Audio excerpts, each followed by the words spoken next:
Les amis, bienvenue sur Umoja. Aujourd'hui, nous sommes à Go Entrepreneur. Nous allons à la rencontre des entrepreneurs afro qui ont monté des business, des restaurants, des entreprises dans la tech.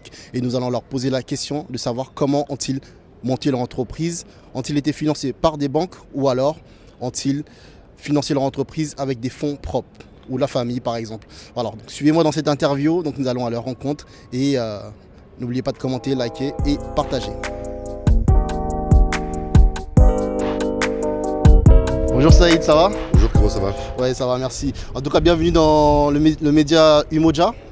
Donc, nous allons à la rencontre des entrepreneurs afro dans la diaspora, donc qui ont des business, des restaurants, dans la tech également, dans plein de domaines, l'automobile, location de voitures. Et la question que j'ai à te poser, la toute première question que j'ai à te poser, c'est de savoir que penses-tu actuellement de l'entrepreneuriat des afros dans la diaspora, notamment en France? Je pense qu'on est sur une bonne dynamique. Puisque là, tu vois, je sors de l'événement Go Entrepreneur. D'accord. Et j'ai vu beaucoup de membres de la diaspora. D'accord. Donc, je pense qu'on est, on va dire, une communauté qui est dynamique. On a envie de faire les choses et il faut se donner les moyens. Et voilà, donc je trouve que c'est sur une bonne dynamique. D'accord, Voilà. super. Effectivement, ça, on voit que les choses sont en train de changer. On a de plus en plus d'entrepreneurs afro. C'est très très bien. Et vous, que pensez-vous du fait qu'on puisse obtenir des leviers financiers, notamment des crédits? Est-ce que c'est toujours mieux de passer par une banque ou alors de se faire financer par la famille? Parce qu'on sait que chez nous, c'est toujours la famille qui finance. Alors, il y a deux lectures de ce truc. C'est effectivement, je pense que les banques sont dans tous les cas nécessaires. D'accord. Pour moi-même travailler en banque pendant des années, je sais que les banques sont nécessaires D'accord. pour développer des projets, parce qu'on n'a pas forcément les fonds, même avec l'argent de la famille, on n'a pas forcément tous les fonds pour pouvoir lancer correctement son activité. Effectivement. Donc je pense que les banques sont nécessaires.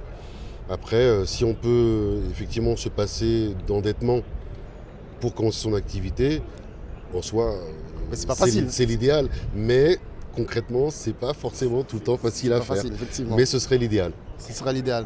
D'accord. Et vous sortez de Go Entrepreneur. Est-ce que vous avez vu des entrepreneurs afro qui vous ont marqué lors de votre visite? Non, j'ai pas rencontré de personnes qui m'ont vraiment marqué. J'ai échangé avec des personnes qui avaient l'air tout à fait sympathiques, qui ont envie que leur projet réussisse. D'accord. Mais non, j'ai pas rencontré de personne en particulier. Et est-ce que vous pensez que l'année prochaine, on pourrait avoir plus d'entrepreneurs afro à Go Entrepreneur? C'est tout ce que je souhaite. Qu'on soit de plus en plus nombreux à se lever et aller chercher pour nous. En fait, il faut aller chercher, très bien. faut aller chercher pour soi. Donc, si l'année prochaine, effectivement, il y a encore plus d'entrepreneurs afro, c'est parfait, c'est l'idéal. Tout à fait, tout à fait. Ok. Et dernière question, que souhaites-tu pour les jeunes entrepreneurs afro? Beaucoup de réussite. Pas rencontrer trop de blocages, parce que personnellement, je trouve que la France est devenue un petit peu compliquée. D'accord. Le climat ambiant n'est pas forcément propice pour nous qui sommes de la diaspora. Oui. Donc non, je souhaite beaucoup de réussite et puis espérer peut-être que les choses s'améliorent et qu'on nous traite suffisamment correctement pour qu'on puisse tous aller de l'avant. Parfait. En tout cas, merci beaucoup. Je te Merci souhaite à une vous. bonne journée. Merci.